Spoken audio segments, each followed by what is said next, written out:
everyone, and welcome to the Como Factor podcast. I'm Sonal Trivedi. And I'm Christine Strobush.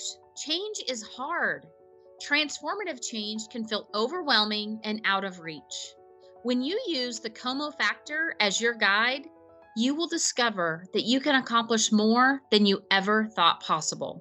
Join us on this journey as we discuss real life, personal, and professional transformation stories to inspire you to take action and achieve true transformation with sustainable results.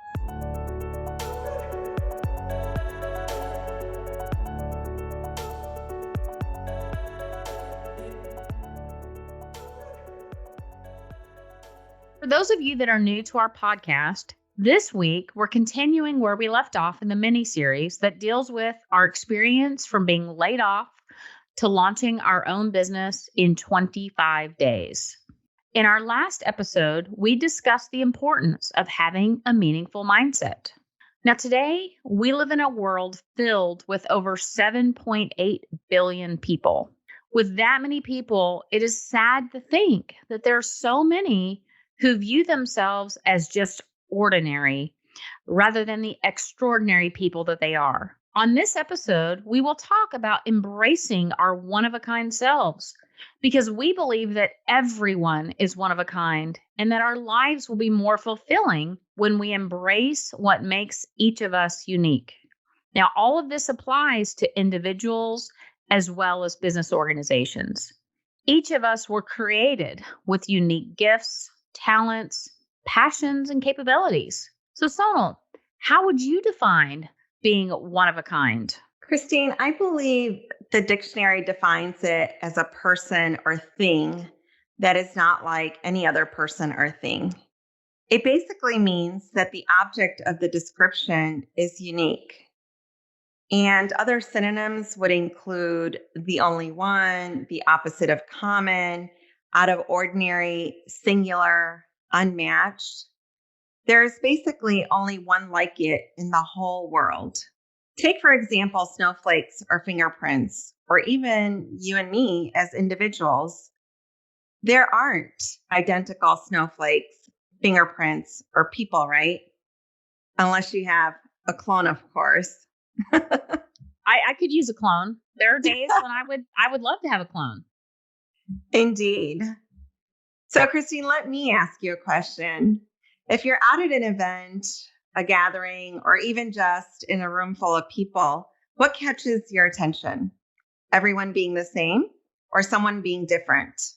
Okay. So first of all, if we're at an event and it's a room full of people and it's people that I don't know, being the introvert that I am, I got to really prepare myself to be expressive and to essentially kind of fake being an extrovert. But as to your question about what would I notice, of course, I'm gonna notice the person or people that stand out from the crowd that are different. Exactly. And it's very much like the problem with following the crowd. You can only go as far as the crowd. Now, Christine, having known you for over a decade, I know and admire so many things about you that make you one of a kind and unique. Are there any stories that you can share about an experience that you've had where you've had to embrace your uniqueness? And I know it's got to be very difficult because there's so many things to choose from. But tell us a story. Well, I love telling a good story, but before I do, I've got to sort of break the ice here with a humor moment. So what do you think? Should we do a humor moment? Absolutely. You know how much I love our humor moments. Okay. So building on this whole idea of uniqueness and one of a kind, I'll ask you and to our listeners, how can you differentiate male ants from female ants? Is that a trick question, Christine? Not a trick question. All right. I don't know. Is it their size? It's a good guess, right? You look at all these ants and you think it must be their size, but actually that's not quite right, because we all know that ants are female. Otherwise, they would be called uncles. That's pretty funny. It's I thought it was a little cheesy, but kind of funny. So, anyway, you asked for a story, and I love telling these stories. So let me get on with it. In the not so distant past, I had the distinct pleasure of making a presentation about a business transformation program to hundreds of senior leaders within a global organization.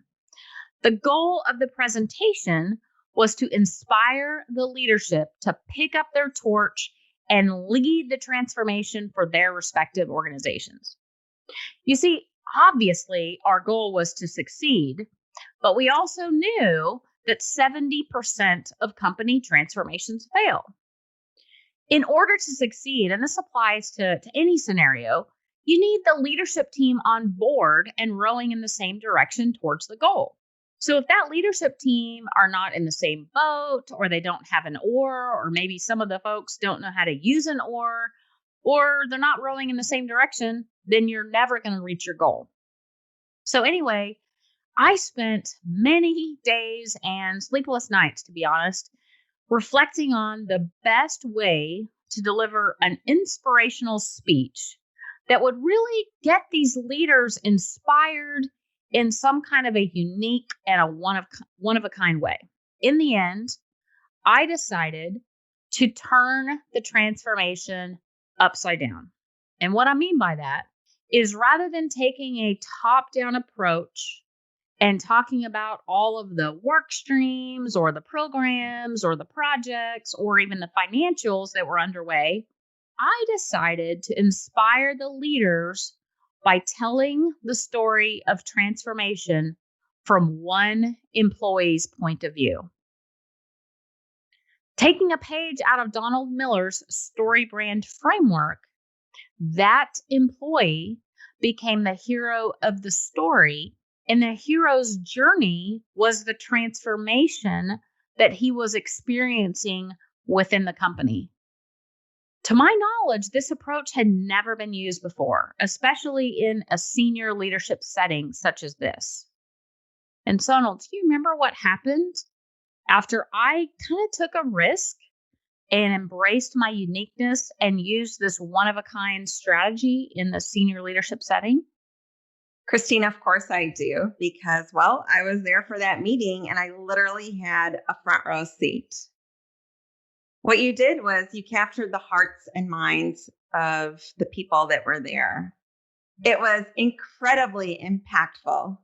I saw grown men come up to you in tears after your presentation, telling you how much you had moved them and inspired them. So thanks for sharing that, Christine. And it really is remarkable how many leaders are afraid to step out of their comfort zone as you did, to take a chance and tell their story in front of a large crowd like that from an employee's perspective. I love it. And that brings me to our next point. There's always so much pressure around us in terms of how we're expected to act. To be authentic and happy, we have to embrace what makes us one of a kind, right? Absolutely. Yeah. And when we do that, we genuinely start to grow and we also start to expand. So many of us are caught in a job that we don't like or stuck in relationships because we feel as though others will not accept us for who we are. And we have to realize that once one takes responsibility for who one is and what makes them one of a kind, they can surround themselves with people like you and I and an environment that values those unique qualities about them. Yeah, I fully agree with you, Sonal, and I do think that we're setting this up with the Como group and creating this world and this culture that really embraces our uniqueness and our one of a kind, which is the Como factor. Exactly. And so for our listeners, out there, if you embrace what makes you one of a kind, you can begin to rewrite your own story in any way that you choose and like.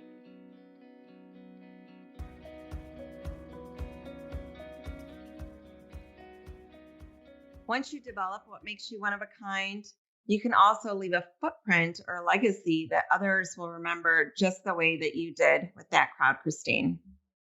Yeah.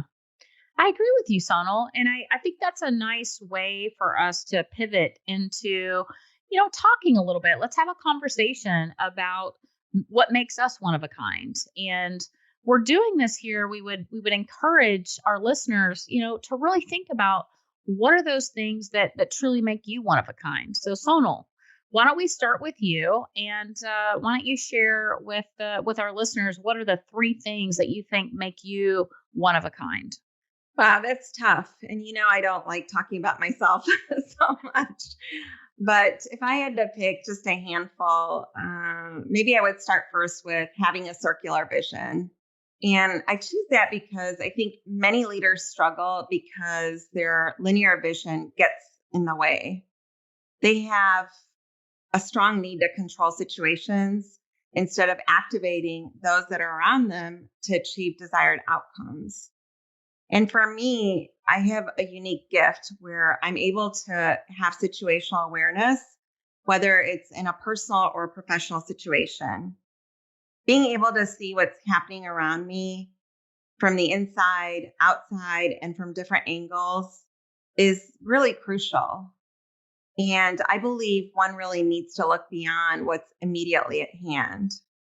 For example, let's say I was asked to cut my budget in half for my organization, which, by the way, as you know, has really happened. Rather than just accept the mandate, as many other leaders did, I looked beyond to see if there may be other solutions, as deferring a project that may not have as much short term or strategic impact. Alternatively, it could also be that I know of another colleague in a different organization who may need the talent that I have. And maybe I reach out to that individual to see if I could shift the individuals in my organization to them, so that way they could effectively utilize the resources and talent of our organization instead of having a linear focus on simply cutting the budget in half. And then I would say being courageous. I've had, like many people, several setbacks and hurdles in my life, but somehow I always manage to pick myself up and keep trying. And again, this mindset came from watching my mother always confront things head on. And then when I became a mother myself, of course, I wanted to set the best example I could for my children. And it goes without saying that in life, obstacles and challenges must be overcome in order for each of us to really grow. But the key is to have the courage to say, I see that this obstacle is in front of me and I must cross over it. And if I don't pass over it, it's going to feel like a mountain right in front of me. So always have the courage to tell yourself you can do it. And that's what I've learned to do over time. And last, I would say, I'm an incredibly passionate person. I truly care about what I do and how I do it. Again, my parents were a big influence here as I watched both of them give 100% to everything they did. And growing up, whether it was spending time with us, going to work, or having friends over, they always gave it their very all to every situation and circumstance that they were presented with. And I really think that passion draws on an individual's core strengths, which in turn increases how vested, you become. And each and every one of us has passion to build on. However, many of us seldom stop to think about what we're passionate about. So I would say passion. And I don't know if you've heard this quote, Christine, but there's a quote by Victoria Morin that I want to share with you and our listeners. And it goes like this: if you celebrate your differentness, the world will too. It believes exactly what you tell it through the words you use to describe yourself, the actions you take to care for yourself, and the choices that you make to express yourself. So tell the world you're one of a kind creation who came here to experience wonder and spread joy, and expect to be accommodated. I really do appreciate and embrace the qualities that make me one of a kind. And it wasn't always so. It took a lot of time for me, and I had to learn how to do that over the years. But I have to say that I also appreciate those unique qualities in others like yourself. Yeah, Sonal, I think I like the three that you've called out. I will say, as your promise partner, I see two more. Obviously, you have many, but two more for me that stand out are your intuition. I think you are probably one of the most intuitive people that I know, and I know you can read a room and read someone's body language and really empathize and connect with how they're feeling probably better than anybody else that I know. And I think that just demonstrates also such a high emotional intelligence that you've got. Um, so that stands out for me. And then the other one also is your generosity. You are a very generous giver. You're a very cheerful giver. You love to shower the people that you love with gifts, and I think your life and your actions really demonstrate that. Thanks, Christine. That means a lot coming from you. So, what about you? I mean, I know all the things that make you one of a kind, but from your perspective, what do you think those unique qualities are about you? Okay. Again, this is it's been an interesting exercise to to share these stories and encourage you, our listeners, to do the same thing and this kind of reflection. So, for me to think about what are those three things. So first off, I'm a leader who is proud of being female. I spent more than 20 years climbing up the corporate ladder, so to speak, and I did that in very heavily male dominated environments. And I decided very early on that I was not going to try to be a man to be able to climb this ladder. I was going to be myself and embrace my natural feminine style. And I'll tell you, I learned how to effectively influence those around me using my own one of a kind way. And I was able to diffuse some conflict filled situations where, let's just say, other men were unable to do so. And it's not one is not better than the other. They're just unique, and we need to embrace that and celebrate that. Secondly, I embrace being different from the crowds. I like to be different. Whether it's studying and living abroad, I did that 3 times. I love to live out my own personal style. Personally, I don't follow certain brands. That's not what that's really just not my style. I look at what I love, and that's what I go for. And it doesn't have a specific brand or label to it. I lean in and I seek change, and I do what I enjoy regardless if others are doing it. And on the on the topic of change, you know what they say about change, right? People fall into three different camps. There are those who lead change, there are those who accept change, and those who resist change and eventually look around and ask themselves, "Wow, what changed?" And I like to believe that I'm in that first camp. And I think this journey, Sonal, that you and I've been on with starting our own business 25 days after being laid off from our successful jobs, is just a testament to the fact that we practice what we preach and we live this. So, anyway, that's number two. And last but certainly not least, for me, I'm a Christian woman and I try to love others well, both through my words and through my actions. Just like that song from Luminate called Love is Loud, I try to make my love for others loud in all that I do. I give people the benefit of the doubt, I think, far more than most people would. And while I'm far from perfect, I believe that my ability to forgive and forget is pretty huge.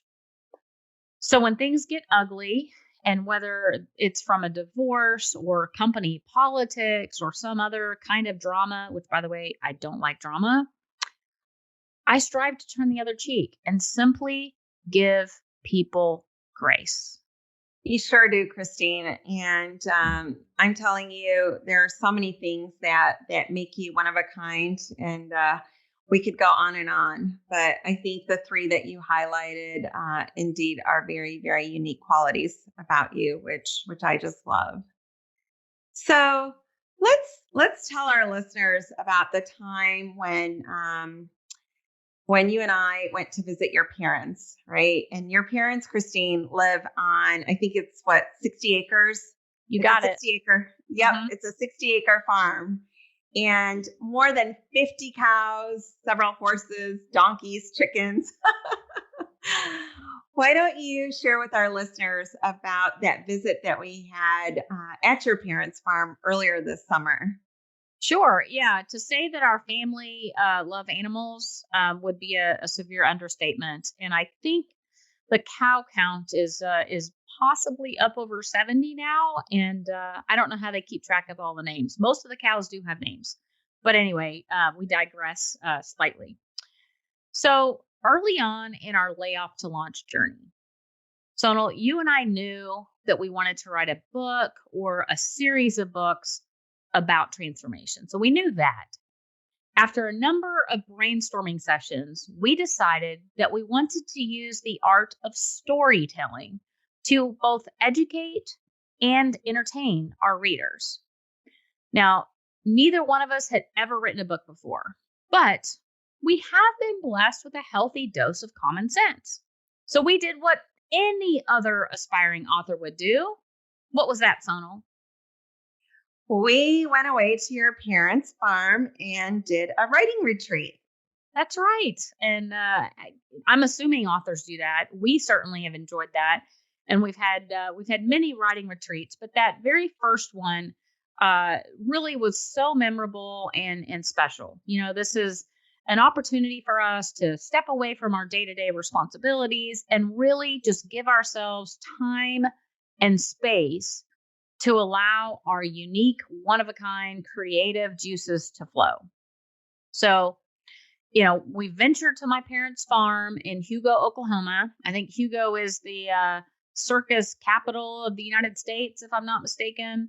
My mom had set up two desks for us up in one of the guest rooms upstairs. Every day we were pampered. We had delicious homemade meals, morning, noon, and night, and lots of coffee, lots and lots and lots of coffee, and possibly some wine in the evenings. We ventured out of the farmhouse a couple times to visit with all those animals, cows, donkeys, dogs. Anyway, I'm really excited about our upcoming one of a kind book that we started writing in Hugo, Oklahoma, on a one of a kind farm. And it's just another example of us embracing our unique one of a kind characteristics, both as individuals and as our business, the Como Group. Indeed. And Christina, as I sit here, listen to you, flashback, which by the way, was just a few months ago, a few short months ago.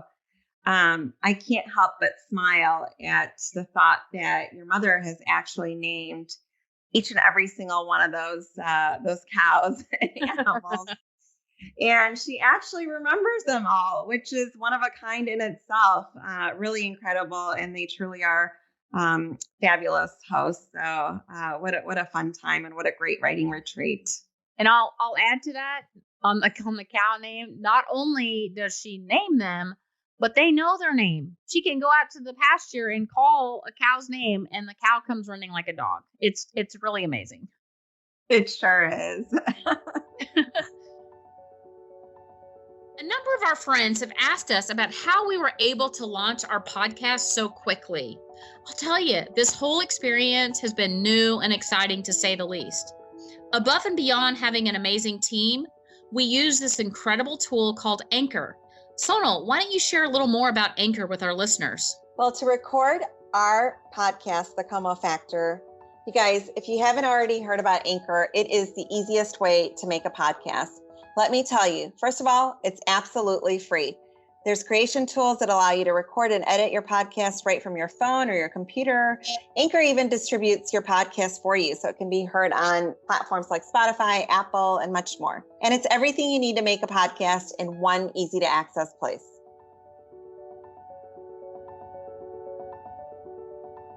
Sonal, and to our listeners, this mini series is all about sharing our layoff to launch journey to inspire others to turn their layoff experience into something greater than ourselves. And if I'm really honest, you know, if you would have told me 6 months ago that I would not only have been laid off, but that I would be telling my layoff story to the world, I don't think I would have believed it.